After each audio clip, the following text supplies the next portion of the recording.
So I am doing my experiment and I got 5 Mentos in this tube and then I put a piece of cardboard under it. Then I'm gonna pull the cardboard under it real quick, then run.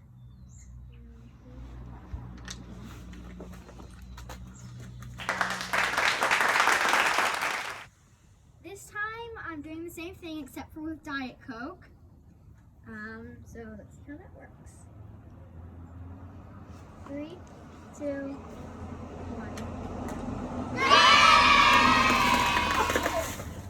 This time we are going to do it with just original Coca-Cola. So 2, 1.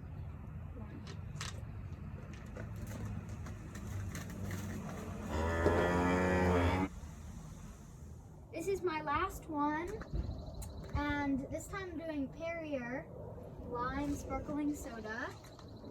You still do it. It's okay. No, just keep going.